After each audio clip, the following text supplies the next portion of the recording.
make you aware of that we're going to do that and getting started. And I'll let our speakers introduce themselves today. For folks who need the continuing education, you will get the information for that after the session is done. Please make sure to do that in a timely fashion so you don't forget. That's important for you to be able to get that your certification for that. So I will turn things over to our guests, Amanda and Srila. Hi, everybody. Good morning. It's really lovely to see you all here. If this is your first time, welcome. If you were here last week, we're really excited to have you back for part 2. And so if you weren't here last week, maybe Srila and I can just introduce ourselves one more time and then we'll share our screen. We're gonna today just do a little bit of discussion. Last week was a lot of information. We're gonna talk a little bit today and then move straight into some breakout groups and do some discussion and leave a lot of time for questions. So that's kind of what we're planning for today. So I am Amanda Montgomery, my pronouns are she, hers, and I am the manager of community health education at Heartland Health Centers. And I also am a dietitian. So I've been doing community nutrition and outreach work for 6 years. Yeah, I'm really excited to be here with you all to do part 2 of our compassionate approaches to nutrition discussion. And I will pass it to Srila. Morning, everyone. My name is Srila Nambudiri. I'm an integrative medicine doctor and a family medicine doctor at Heartland in Uptown at our Wilson Clinic. So I do primary care and integrative medicine consults, and then Amanda and I actually co-run a group medical visit. That name has evolved in the past 2 years, but it's essentially an intuitive eating group that's currently called Cooking and Nutrition for Joy. Where we implement a lot of the things we'll talk about today in the group. So excited to have you. And just for those of you who joined a little bit after, I put a link in the chat. This is a link to the cases that we're going to discuss as well as the questions. So if you don't mind just clicking on it so you have it ready when we get into that, that would be great. All right. And just as we're beginning here again today, we want to oh yes, I will put in the link again right here. Just as we are beginning again today, we want to start out with really honoring and recognizing and giving gratitude to the land that we live on and are gathered on here today, and the original stewards and indigenous people of that land, who include the Potawatomi peoples, Peoria, Kikapoi, Kaskaskia, Maiamia peoples, and likely many others. And Amanda and I also want to just honor and recognize our teachers and our teachers' teachers, which includes our patients, who have really shared knowledge, wisdom, and experience with us, so we can share that with you today. And again, honoring and recognizing and giving gratitude to the many healers, activists, researchers, writers, who have inspired us and really educated us on this topic. And so we have a slide here that we're showing again for you. The Google document is a list of all of the citations from last week and this week.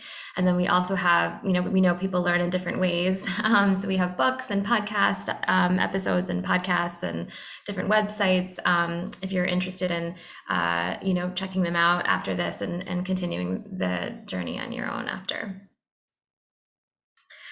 Okay, so now we're going to move into how do we provide size inclusive and compassionate care to our patients. We'll start with a little bit of a framework for this, and then we'll go into questions and discussion. So first, we can really think about the language that we're using with patients, and really avoid terms that can often be triggering. If someone sees it on their CVS or after visit summary, things like obesity or especially morbid obesity, and instead use terms like describing like people in smaller bodies, people in larger bodies, people in bigger bodies. So language is something we can think about.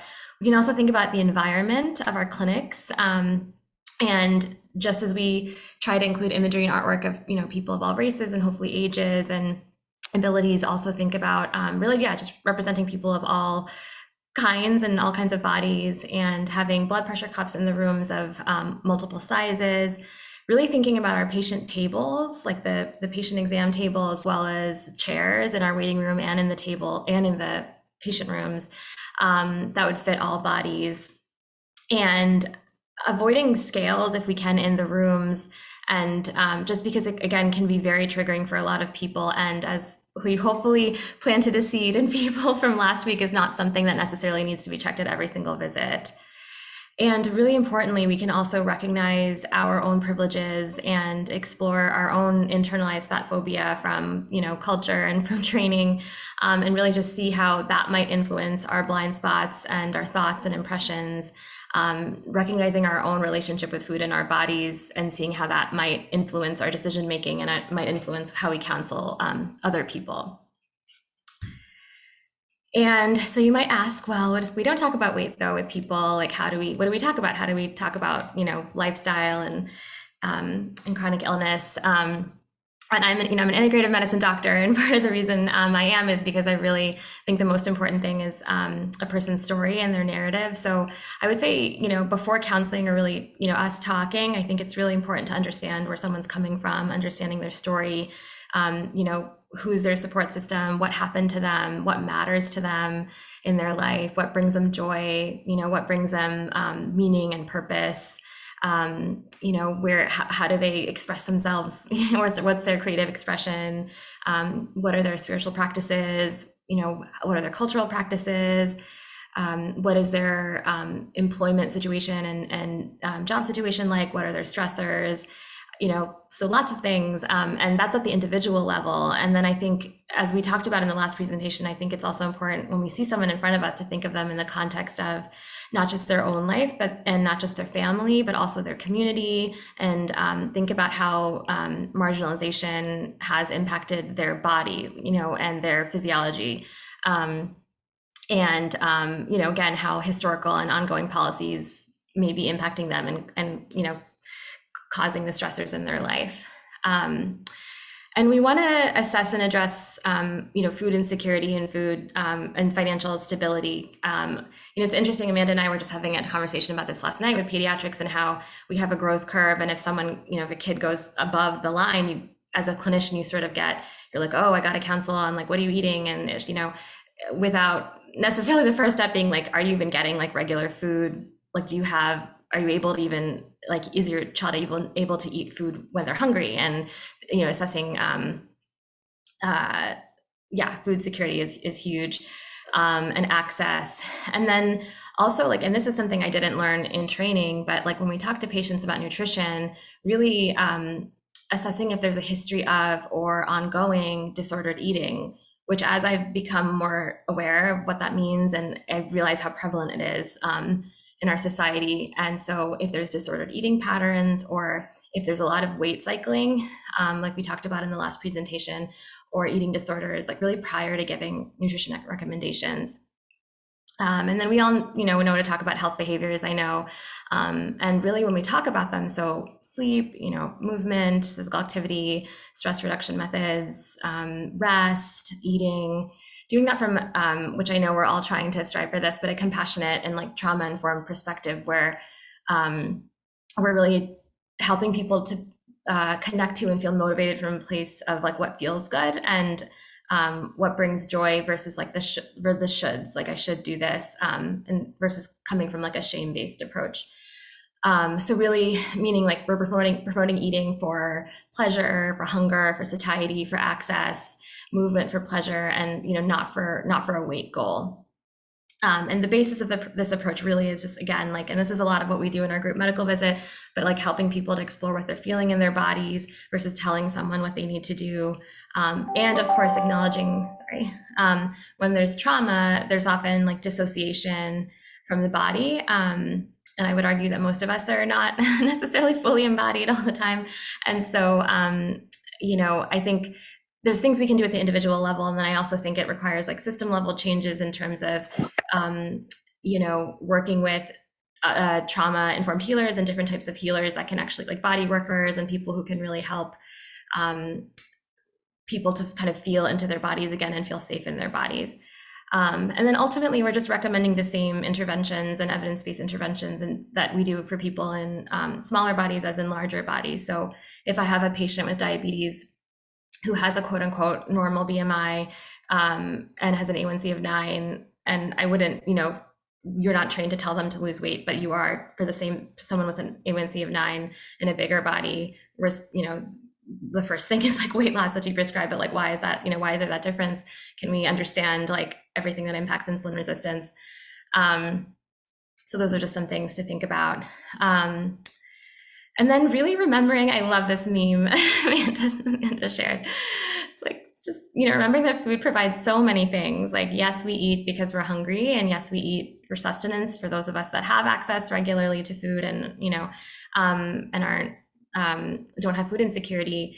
And we eat for pleasure and for joy, and think about all of this was, I think, exemplified by your shares in the chat last week in the beginning when you shared favorite foods and memories and connection to culture and ancestors.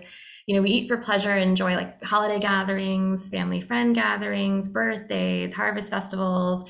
So much is centered around food. And there's often a sense of community and like connection and belonging that comes with that.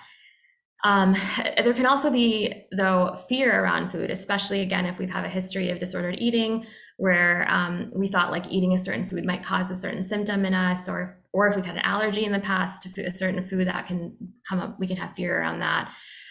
Some people have traumatic memories associated with certain foods, or if we were like shamed for eating a certain food when we were kids, this can also cause fear around food.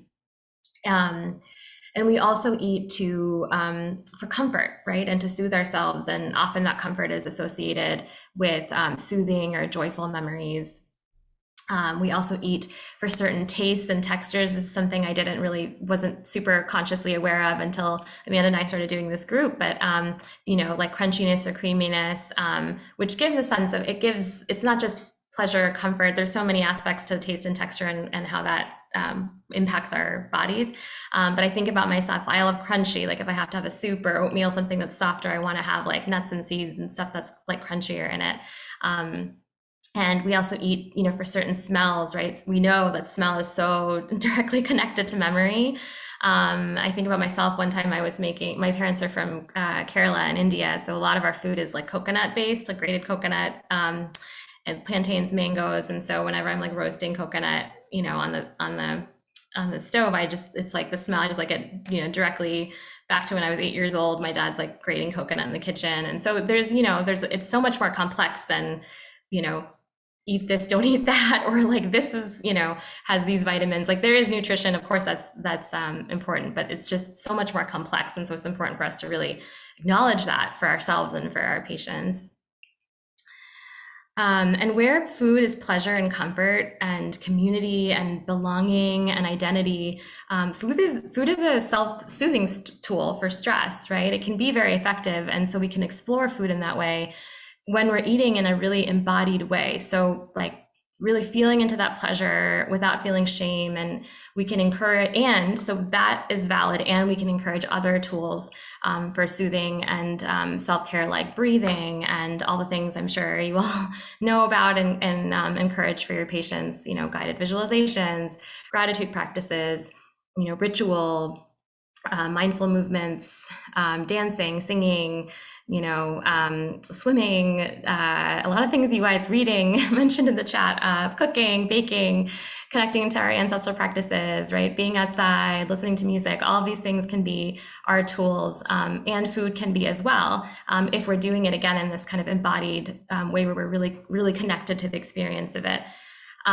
Because if we're feeling a certain emotion or a need and we eat a certain food, food might be actually what we need in that moment, right? But if we eat it and we're still having that, emotion, that hard emotion or a need, then there might be something else that could make us feel better. So this is something in our group medical visit that we talked about with our patients, like if you're eating a certain food and you feel like there's an emotion or need that's still there, and now you're feeling shame or anxiety that you did something wrong, like the first thing really is to just give yourself some compassion, right? Because now you're in this like fight flight nervous state. So often giving self-compassion, whether it's like through touch or through, just kind of Self-compassion itself, I think, could be a whole other lecture, but just being like, this is really hard moment right now, and like, I'm here for you, as in talking to yourself, and to kind of shift a little bit into parasympathetic, and then kind of being curious and exploring, like, okay, well, that didn't really meet the need that I needed. So I'm still feeling anxious, or I'm still feeling tired. What else could it be that I need? Like, maybe it's going out for a walk, maybe it's calling a friend. Maybe I need a hug, or a touch. Maybe I need to take a nap. Maybe I need to, cuddle with my cat, like whatever it is. So really, food is a tool, and it may not be a tool for all moments. So really just having compassion for ourselves if we feel any shame around that, and then getting curious and creative and expanding our toolbox to find all the ways that we can nourish ourselves. And we wanted to just give you like a couple of a couple of examples of like, when patients bring things up, what are things you can say? And we're going to go way more into this in the cases, but just as an example, I wanted to highlight one of these that I've heard a lot, and maybe you have as well, as a primary care provider. So one thing I've heard a lot is, from people is, I can't believe I've gained so much weight this year. And just, you can feel with that when someone's saying that just like, it's like, I'm bad, right? That's like, I'm so bad, is what you sort of hear. So one thing we could say is, like, I hear you. It can be hard to experience changes in our bodies, like gaining weight. It can feel uncomfortable, especially in a society where, being in a certain weight being thin is seen as healthy and beautiful, and you get access to more things. And just acknowledging this year, we wrote this actually last year, so 2 years since COVID has been really stressful. A lot of people, it's changed so much, like we can't go outside as much. We don't see people as much, right? A lot has shifted, and a lot of people have gained weight, and you're not alone. So we're all just trying to make ourselves feel better. Tell me more about what this past year or two has been like for you, and what are your stressors? How are you nourishing yourself? Again, how have you been managing your stress? So that's just, again, like really, kind of in your own words, making someone not feel alone, and have them have compassion for themselves by being able to like understand the context of their own life, which we'll go into with the examples a little bit more, but that's one example.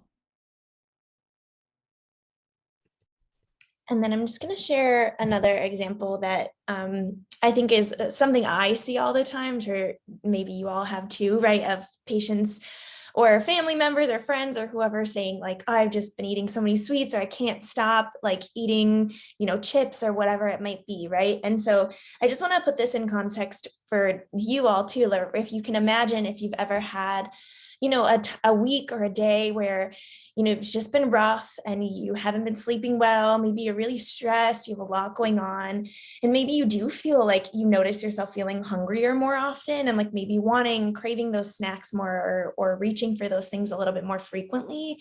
And imagine going to your provider, or going to a family member or a friend, and like letting them know what's going on, or what you've been, your situation has been, and they're like, well, you just need to stop eating snacks. You just shouldn't do that. That's not good, right? And like, how would you feel in that moment if somebody told you that, right? And so a way that, we can respond that's a little bit more compassionate is by saying things like, I totally get that. Sweets are delicious. There are a lot of messages that tell us there are foods that we shouldn't eat. And a lot of people feel ashamed when they eat certain foods or certain quantities of foods, right? But food is delicious for a reason. It should be enjoyed, and it can be a great way to make ourselves feel good. Tell me more about when you eat sweets. Maybe we can explore together what role it serves for you, and see if there's anything else we can do to make sure you feel good. So in saying this, rather than being like, well, what are you doing? Don't do that, right? Or like, well, you need to stop. That's not good for you, right? You're like removing that shame piece and really bringing in your validating that person's experiences, which is going to reduce tension in the room and make the patient feel like they can be their true self with you and really be honest with you about what's going on. And then it creates an environment where you and the patient can start to explore together, like what role that food is serving for them, and maybe find out if there's other things that could be beneficial to them, or if there's other things in their life that maybe they need to work through or have support with. Rather than, a lot of the times you see this in nutrition spaces too, where patients like lie or aren't totally honest because they feel worried that they're going to be shamed about what they've done. And so rather than having them just not be honest or leave feeling like they weren't heard, this is a great way to like open up that space.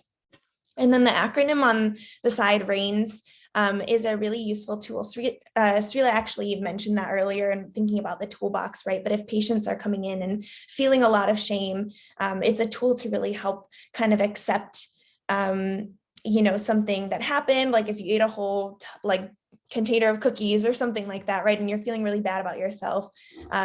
It's really easy to stay in that cycle of shame and be like, I'll just do better tomorrow, or I'll start that diet soon, or like all of those things that can be very shameful internally. And instead, like accepting it and giving yourself compassion and using that experience as a tool to understand like what are things that you're needing in this moment. And then I also want to talk about kids for a second, because we really focus a lot on children's bodies and how they're growing. And so like, if you can imagine back to when you were like 7, right? Or sometime in childhood, right? Children are just constantly growing and changing and trying to like understand what's happening around them and like, what are all these new things that they're feeling in their bodies? And it's very overwhelming, right? And we often don't give kids the tools to communicate what they're feeling. So you're probably not going to have like a 5-year-old child that, is feeling anxious and then, picks up the phone and is like, hey, mom, I'm feeling anxious. I need to make a therapy appointment, right? Like we often don't give kids that language to verbalize what they're feeling inside. And so when they're feeling uncomfortable or weird in their bodies, a lot of the times they're going to externally regulate. So they're going to find things around them to help them feel better. And a lot of the times that's food, right? Because it's often accessible for kids. And it's something that feels good in the moment. And so if you are seeing children that are having, changes in the way that they're eating and the way they're talking or feeling about food, or, or if they are having some changes to their body size, I think first it's important to remember that kids grow at different rates, and sometimes kids grow out before they grow up. Sometimes kids just grow out and that's how they're supposed to be. That's what their bodies are supposed to look like. And it's not a sign that, anything bad is happening. But also it's important to use changes in eating or feelings about food as a sign, not a root cause, not a problem itself, but a sign that something else is going on for that kid. Right. And so thinking about our focus, if we think in the short term, right, because it might be really scary to see a kid that like all of a sudden jumped really high on the growth curve and you're not sure why. Right. And so our thinking typically is like, okay, this child has a problem with their eating.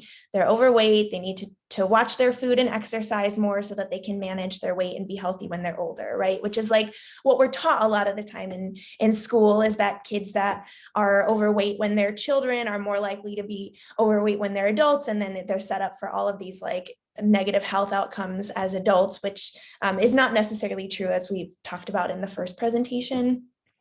But really shifting and thinking about that differently. So reframing to, this child has been eating a lot recently. That might be a sign that something's going on with them. Let's explore these behaviors more and make sure that they have the support that they need. Right. And so the way that this looks in practice is, if you think about the first one, a lot of the times it's restricting food, right? So telling kids that they need to eat differently, or that they need to change, or that their body is wrong, which often doesn't address that root cause of whatever is happening with the kid. And so first, they're going to often seek out those restricted foods somewhere else. And a lot of the time it's going to make children internalize that like something is wrong about me, right? Something is wrong about the way that I eat or the way that I look. And that's going to potentially set them up for a lifetime of negative body image or a negative relationship with food. And Srila and I talk to a lot of people that are dealing with just like disordered eating or negative relationships with their body and food because of things that happened in their childhood, or because comments were made about them in childhood. So it's very important to shift our thinking with kids. And so the other way to think about this is really helping children feel confident in their bodies, about their bodies, right? Understanding how they're feeling and what's what signals their body are sending them, how to verbalize what they're feeling, right? That can allow them to, better develop healthy eating patterns, better coping mechanisms in a lot of ways. And then, of course, it's important to expose kids to a variety of foods, right? Giving them opportunities to eat a lot of different things, but not putting value on food, because kids are also going to internalize that. If you say, don't eat too many cookies, those cookies are bad, it's going to make them more likely to kind of have this, like, some things are bad and some things are good. And if I do this, I'm bad. And if I have to do this because it'll make me good, right? It's that like black and white thinking a lot that happens with kids. So for time, I'm not going to play this, but it's a short snippet from Joy Cox, whose book we also highlighted last week. But she talks about her own experience, as a child, and like not knowing what was happening or why her body was changing, or things going on around her, but just constantly being told by providers around her that she needed to change, and being put on diets and things, before she'd even hit puberty. So I recommend, we'll send these slides that you all listen to that, but it's a really great snippet. And then in thinking about kids too, kids don't live in a silo, right? They're very influenced by the environment around them. And so you can definitely, when you're talking to parents and caregivers, ask them about how their kid has been eating, how their kid, has been feeling about their body, how that piece has been going for kids, but also asking parents and caregivers about how they feel about their body and about how they feel about food. And if there are rules around food, because a lot of the times that can clue you into what messages are being reinforced in the home and what like the food environment is like for that child, which is really can be very influential on the child's eating habits and feelings about their body. So that's all we're going to share for today. We're going to break into cases, but before breakout groups and do some practice. But before we do that, I'm just going to share with you a couple of self-reflection activities that we hope you all will do on your own. They're really, really helpful in informing your own relationship and your own practice. And so these are in the link that Srila shared. These are both at the very bottom of the link, so you can access it all there, but we'll also share these slides. But exploring your own relationship with food and your body, right? So understanding what your food experience was like when you were a child, right? And what messages were communicated about food or about your body. And then how those things have, if they have or not, influenced how you think about food or bodies now.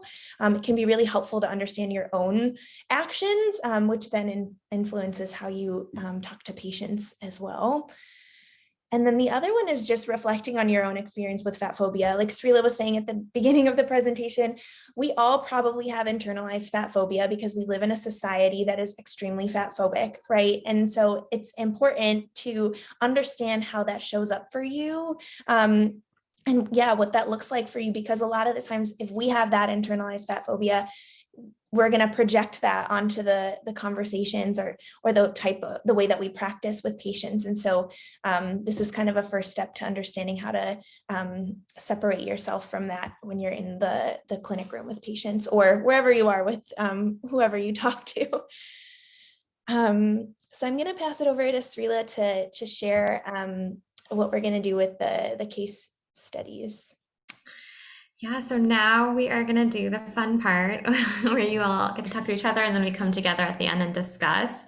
So we have 3 cases. And again, if you missed the beginning, there's a link. The last thing that's in the chat is a link. Let me know if you can't see it, I'll repost it. Please click on that link because it lists all 3 cases as well as the questions we want you to focus on as a group. In that link. So we're going to divide you into breakout groups now. Cece's going to help us with that. And then you're only going to do 1 case in your group. So we're going to be like 7 minutes in the group, probably 7-8 minutes. And then we'll come together and discuss all the cases. Yeah, I can put the link in again. Right there. And then we'll do all the cases together. So Cecil put you in the breakout rooms, and then we're going to, depending on how many breakout rooms on the chat, we're going to write your breakout room is going to have a room number. So you'll either be in room 1 or room 3 or room 5. And we're going to write in the chat, for example, groups 1, 2, 3 do case 1, groups, 4 to 6 do case 2. So we'll write that in the chat so you and your group will know which case you're going to focus on. So again, just one, because it's going to probably be a lengthy discussion. I mean, if you're done with one case, feel free to discuss another, but we'll ask you to just focus on one. And if you can designate one person, one or two people to kind of like be the reporters back to the big group when we come back, that would be great, as well as if somebody could kind of facilitate and, you know, just ask the questions. But really the questions focus on, you know, what are your initial thoughts about this patient when reading it? And what questions would you ask this person, this patient, to find out more about their life, their eating behaviors, more about their feelings, about food in their body? And that's for all three cases, but there is one pediatric case. And so specifically for the pediatric case, thinking about how should we discuss children's growth with their families? How do we discuss eating and body size? And how can families support healthy relationships with food and bodies as their children are growing? So the pediatric case will have a couple of additional questions. Does that make sense? Any questions? Okay, so I'll have Cease. Okay, so first thing I'm going to do is stop the recording.